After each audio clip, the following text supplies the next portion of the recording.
Greetings, my people. As we bring to you the update, hear what the former president of Nigeria said, that it is time to divide Nigeria. Hear the news in details and forget, drop opinion on the comment section. Thank you. In 1999, when the Obasanjo became president, we had some issues in the southwest, but government was able to bring it down because there was a clear focus, there was clear reason, and government was able to. And when he became the vice president, the issue of Niger Delta militant sparked up again. You know, Niger Delta militants start to blow up pipelines and, you know, start destroying Nigerian properties and, you know, facilities and the rest of that. Goodluck Ebele Jonathan said that he, the vice president, went to meet them one-on-one. Yes, I'm going to allow you to watch it. He met them one-on-one. In fact, when he was coming, he said, according to him, that they told him that all the people coming with him should not come with gun. That they should just come like that. That is their first, rule they made to him. So, and they went, and he negotiated with them. Then we had issues in the Niger Delta. And when I became the vice president, one of the major things I did was to visit the most dangerous camp of the militants in the Niger Delta. I remember when we flew down to Warri, by the time we get to the waterfront to take boats to that camp, they sent information to us that anybody following me must not carry a weapon. My ADC, my CSO, that nobody should carry a weapon. In fact, the Commissioner of Police of Delta State said, Vice President, no, you will not go there. The State Director of SSS to say, no, I will not go. I told them I will go. And after negotiating with them, the issue calmed down a bit. And, you know, the government started flowing. Until when he became president, the issue of Boko Haram sparked. You know, Boko Haram started attacking people, you know, burning mosques, you know, killing people without mercy. Goodluck Ebele Jonathan said that he formed a committee. And in that committee, the Boko Haram members said that they want Buhari to be the head of that committee. Yes, the dead Buhari, they wanted him to be the head of that committee. And he was like, okay, if the Boko Haram members said they wanted Buhari to become the head of the committee, that means it will be settled. So he made Buhari the head of the committee. And the whole thing went on until Buhari became president. According to him also, he said that when Buhari became president, he was like, okay, since Buhari was their head then, that of course he would talk to them and they will calm down. We took different options, set different committees. We tried our best within that 5 years that I was there. I believe late Buhari too must have tried his best, because one of the committees we set up then, the Boko Haram nominated Buhari to lead their team to negotiate with government. So I was feeling that, if they nominated Buhari to represent them and have a discussions with the government committee, then when Buhari took over, it would have been an easy way to negotiate with them. And that is the first thing you notice, that a terrorist has become the president of Nigeria. Oh yes, that is the first thing you will take away from this story. That aside, so according to Goodluck, he said that when Buhari became the president, that he said, okay, at least he was the head of the committee then, and he spoke with them that by now he will just talk to them and they will be calm. But, you know, they continued even though they calmed a bit. And now, during Buhari's time, or regime, you can call it, the issue of IPOP, you know, sparked so seriously. And the only thing Buhari did was to send Python Dance 1, Python Dance 2, and Python Dance 3. But before then, look at what he said about Biafra. That IPOP is just like a dot in a circle. If they want to exist, they would have no access to anywhere. And the way they are spread all over the country, having businesses, having property, I think IPOP doesn't know what they are talking about. In any case, we say we will talk to them in the language they understand. We will organize the police and the military to pursue them. That's what we can do, and we will do it. That they are dots in a circle, and that he will speak to them in the language they understand. That he will mobilize the police, the army, the air force, all the security agencies to go after Biafrans. Meanwhile, in the issue of Boko Haram, people that were unaliving people without mercy, he went into negotiation. In the issue that spank in the West, they went into negotiation. The issue that spank in the South, as they call it, they went into negotiation.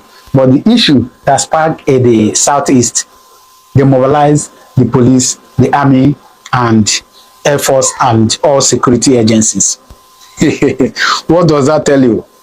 Good. Now, after Buhari's regime, Tinubu take over, and we were like, okay, somebody from the West is going to do better. Unfortunately, under Tinubu's watch, Nnamdi Kanu was sentenced to life imprisonment. Well, it might sound funny. Yeah, it might sound funny. But in all, I know that God is in control. Nnamdi Kanu said it, that dead or alive, a Biafra will come. But if they want to make it faster, they should even take him. They should kill him. So what are we saying? That Biafra is an enemy to Nigerians. Oh yes, Biafra and Nigeria are enemy. That is just the fact. Now, that being aside, this question that a lot of people have been asking, what are we going to do? For me, this is a personal option. I think the first thing we should do is to have one voice. Yes, I know it might be difficult. Of course, it will be difficult, but we must come together. The youth must come together and have one voice. Let us exclude the politicians, because of course they can never support us because they are benefiting from the resources in Nigeria. So they can never agree with the youth. Oh yes. So I think my personal option is for us to have one voice. Yes, let the youth have one voice. You know, one of the reasons why these people always go for Nnamdi Kanu is that he was able to gather the youth. 90% of Southeasterners support Nnamdi Kanu. Only the politicians hate him. I can tell you that for free. Only the politicians hate him because they don't want him to spoil for them where they are eating from. So I think for me, the first thing we should do is to have one voice. Come together and have one voice. That is what I think we should do. You watching this, I ask you now, what is the way forward, or what do you think we should do at this time? Do well to drop your comment in the comment section, because a lot of people really want to hear this answer. I've made my own opinion. I'm waiting for your own opinion. I'm not going to allow you to hear what Goodluck Jonathan said about the state of Nigeria and other things happening in Nigeria, because I tell you that Nigeria, Otilo. Please do well to watch it. Then drop your comment in the comment section. What you think, please. All the military officers who were involved in this Boko Haram saga should be able to give us information about what the Boko Haram stood for. If it is only about hunger, because we try different options, I don't need to give a sermon. It will look as if I am trying to defend my own government. That will come up later when we will document, we'll write our books. But I believe we took different options, set different committees. We tried our best within that 5 years that I was there. I believe late Buhari too must have tried his best, because one of the committees we set up then, the Boko Haram nominated Buhari to lead their team to negotiate with government. So I was feeling that, oh, if they nominated Buhari to represent them and have a discussions with the government committee, then when Buhari took over, it could have been an easy way to negotiate with them, and they would have handed over their guns, but it was still there till today. I believe the government, luckily the defense minister is here. The service chiefs all are represented here. I think we will need a slightly different approach, and God willing. The military services don't play unnecessary politics. Well, we know there's politics everywhere, but they play the politics within the army, not the kind of politics we play. But after leaving office, I realized that quite a number of professionals in the security services play dirty politics. But General Rabo is one person that does not get into that. White is white, black is black. Thank you, you are a gift to this country. And the title of the book is quite interesting. Scars and the Boko Haram conundrum.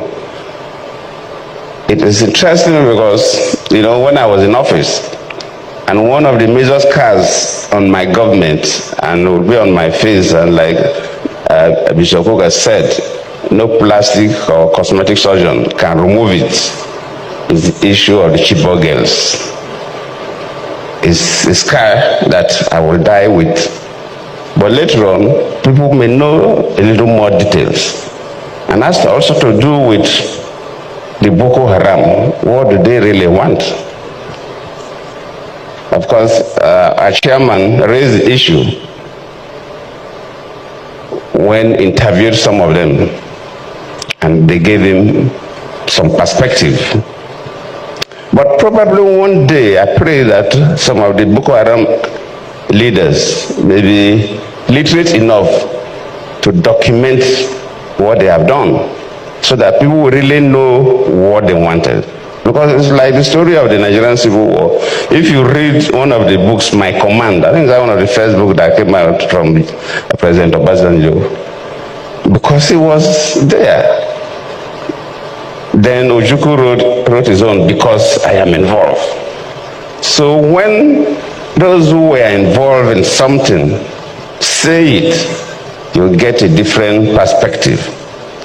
If you go through a research, interview a lot of people, yes, you'll get part of the story, but you will never get the full story of the Boko Haram. Because I was there. The Boko Haram started 2009 when I was the vice president to late Yaradua. Of course, I took over 2010 for 5 years, battling with the Boko Haram until I left. I thought that immediately I leave, within a reasonable time, late General Buhari was going to wipe them out, but till today, the Boko Haram is still there. So the issue of Boko Haram is a little more complex than sometimes we can conjecture. In 1999, when the Obasanjo became a president, we had some issues in the Southwest. But government was able to bring it down because there was a clear focus, there was clear reason, and government was able to. Then we had issues in the Niger Delta. And when I became the vice president, one of the major things I did was to visit the most dangerous camp of the militants in the Niger Delta. I remember when we flew down to Warri, by the time we get to the waterfront to take boats to that camp, they sent information to us that anybody following me must not carry weapon. My ADC, my CSO, that nobody should carry a weapon. In fact, the Commissioner of Police of Delta State said, Vice President, no, you will not go there. The State Director of SSS to say, no, I will not go. I told them I will go. So even my officers, my ADC, my CSO and so on, they handed over their guns to the CP and the SDS of Delta State. And none of them carried weapon. When we landed at the camp, these boys lying up one this way, one road this way, with their assault rifles, just facing the bush, not even looking at my direction as if there was nothing happening. We passed through them, sorry. We had a meeting with their leaders and so on. We had to spend almost 1 hour there. When we came back, that was the beginning of solving the the Niger Delta crisis. And we're able to get through. At least now there's a reasonable pace in the Niger Delta. If you, like Bishop mentioned, the 82 and 83, when we have the Maitasinde religious crisis in this country. From research, they might have seen a religious crisis when some of them were arrested and analyzed and interviewed. They came from parts of the Sahel area between Nigeria and outside Nigeria, where we had major droughts within that period, and the river pest disease that wiped out so many cattle, and so many young people from these areas migrated to the cities, Maiduguri and others, and they had no skills and nothing to do. And they were able to be recruited and cause havoc. Luckily, it was a military government then, so when the military intervened, they were able to bring it down because there was a clear reason. The reason of young people who were looking for survival, but they had no skills, and so on and so forth. So if you put all these things together, you begin to say, this Boko Haram, why is it that from 2009 till date, we've not been able to resolve the crisis of Boko Haram? So just like Bishop Kuka tried to raise some fundamental issues, yes, we need to approach it differently. The issue of carrots and the stick may be adopted. And yes, probably they need such a, but if you look at the weapons they use and you value the weapons, then you know that these are not hungry people. So the soldiers that sometimes capture some of the weapons will see better. But the weapons they use, the ammunitions they use, sometimes they even have more ammunitions than our soldiers. So it doesn't show that they're hungry people. And where are these guns, sophisticated weapons coming from? And you begin to see that the external hands are also involved, especially when I was a president. So it's a bit complex. And it's not a matter of a single story. But I believe as a nation, we have to look at the concept of Boko Haram and approach it differently from the conventional approach. I believe one day we'll get over it. So once again, let me thank General Irabo for this, because I always appreciate people who clearly document events, so that maybe sometimes when we write our own, we'll borrow from... They wanted Nigeria to burn if Buhari did not become president in 2015. I contested alongside Buhari for Senate. I contested for Senate in 2011. You have it on YouTube. He said, soaked in blood, the baboon and the... Ever since he made that comment, I refused to go and campaign with Buhari. Refused completely. It didn't matter if I lost the Senate seat. I won it eventually. Insecurity for a former president to say that you soak in blood, and then there was, Kaduna is my state, there was serious violence in Kaduna. Many houses were burnt. Emir's houses in Ongwansarki, Demna Abba had their houses burnt and all that, simply because of a statement. They went and brought in people from those neighboring places in readiness to remove Jonathan by all means. So the desperation of people to get Jonathan out of power has built up and added to what we call insecurity in Nigeria today. So you're inferring that all what we have seen over the last few years as insecurity is orchestrated? Of course. And it's political? Of course.